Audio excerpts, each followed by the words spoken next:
शब्दों और मौन व्याख्यान की सीमा से भी परे जाकर शिष्यात्मा की परमात्मा से अनुभूति सुनिश्चित करनी होती है। शिष्यानुभूति की ये पंक्ति कृपया समझाएं। वाणी यानी बोली, जो आपकी आवाज निकल रही है, शब्द, उस शब्द में क्या निकल रहा है, और मौन व्याख्यान की सीमा, पहले हम इसको समझ लें। वाणी और शब्द जो है एक सीमा तक वो बहुत ज्यादा काम करता है। इतना काम करता है कि शब्द के लिए कहा जाता है कि शब्दन मार जगाए दीजो रे, गुरु पैया लागू नाम लखाए दीजो रे। शब्द की मार से गुरु उठा देते हैं। जागा जागा महादेव, ये कहना ही, देखिए आपके हाथों को उसने उठा दिया। शब्द, इस शब्द में ताकत है। वाणी जो बोल रहा है, मौन कोई है उसमें, लेकिन एक सीमा तक।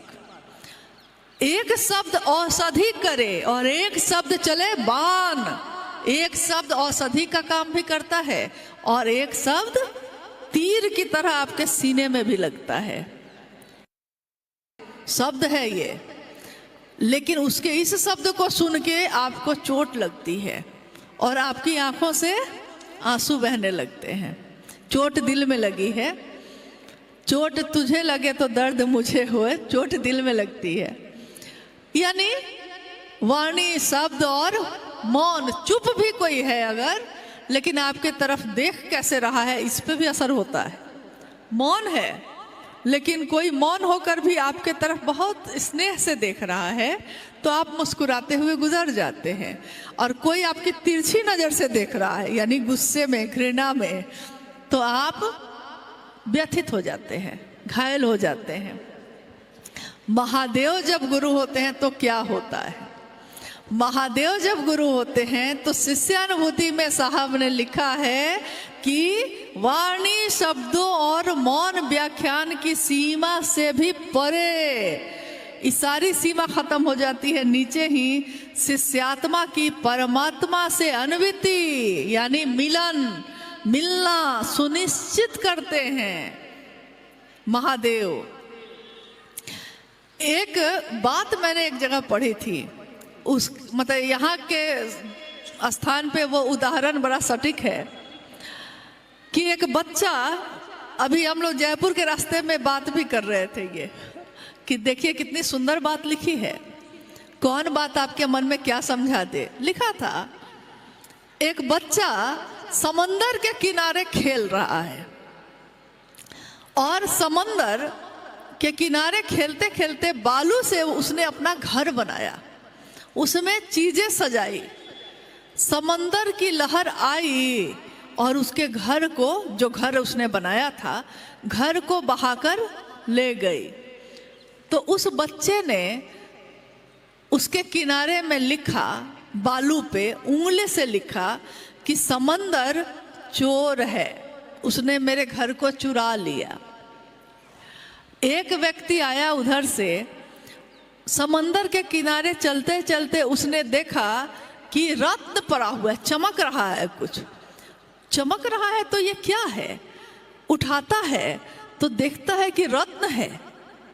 उसने बालू पे लिखा कि समंदर दानी है, बहुत करुणा है इसके अंदर, इसने दान किया, मुझको रत्न दे दिया।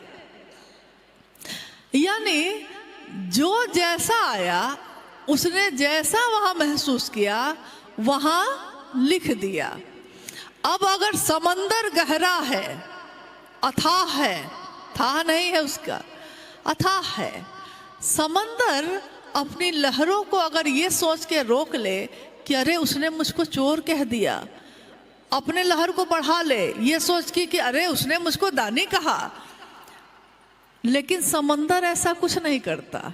समंदर की लहरें आती हैं और जिसने उसको चोर कहा, जिसने उसको दानी कहा, जिसने उसको अच्छा कहा, जिसने उसको बुरा कहा, सबको एक साथ बहाकर फिर से अपने साथ लेकर चली जाती है, समंदर अपने बहने को नहीं रोकता, वो अनवरत उसी तरह से बहता चला जाता है।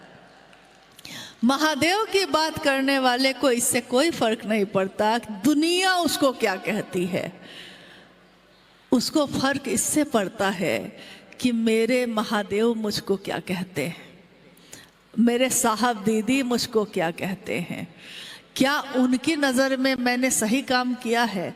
और आपका मन ये बता देता है। किसी को तकलीफ देकर आप खुश नहीं रह सकते, लेकिन किसी को खुशी दे देकर आप खुशी से रह सकते हैं। कोई रास्ते पे खड़ा है, उस पार जाना चाहता है, आप गए हैं और आपने कहा बाबा आइए आपको पार करा देते हैं, पार करा दिया आपने। अब बताइए पूरे दिन आपका मन खुश है या दुखी है?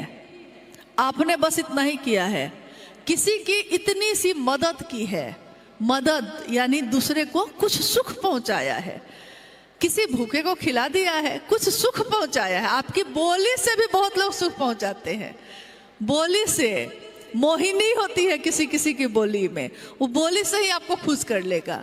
आपको किसी ने सुख पहुंचाया है, आपने किसी को सुख पहुंचाया है, तो आपका मन पूरे दिन आनंदित है, जबकि दोबारा उस आदमी से आप मिलेंगे नहीं। लेकिन क्योंकि आपने दूसरों के हित के लिए कुछ किया है, दूसरे के सुख के लिए कुछ किया है, तो सुख उसको देने चले थे ना। आपका मन दुगुना सुख कैसे महसूस कर रहा है।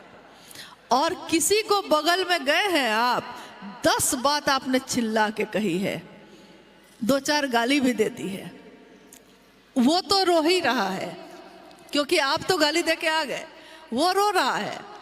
लेकिन क्या जो गाली देकर आया है वो खुश हो गया है? नहीं, उसने जितनी पीड़ा दूसरे को दी, उससे 5 गुना पीड़ा उसके मन को झेलना पड़ रहा है। और साहब ने कितनी सुंदर बात कही, उन्होंने कहा कि दूसरों को शिव से बनाओगे तो खुद बनोगे, दूसरों को शिव के लिए प्रेरित करोगे तो खुद शिव के पास पहुंचोगे। देखिए यही विज्ञान वहां भी काम कर रहा है कि दूसरे को पहुंचाइए ताकि खुद पहुंच सकिए, दूसरों को शिव की बात याद दिलाइए ताकि आपके मन को भी शिव याद आए। बाकी जगत में जीने के लिए तो हम सब कुछ न कुछ काम करते हैं, अपने जीवन को जीने के लिए आप भी कुछ काम करते हैं, अपने जीवन को जीने के लिए हम भी कुछ काम करते हैं। लेकिन महादेव की बात करना किसी भी शिव शिष्य के लिए पेशा नहीं है, ये उसका व्यापार नहीं है, ये उसका बिजनेस नहीं है, ये उसका जीवन है। जीवन को चलाने के लिए व्यापार करता है, लेकिन जीवन को जीने के लिए महादेव से प्यार करता है और कुछ नहीं करता वो।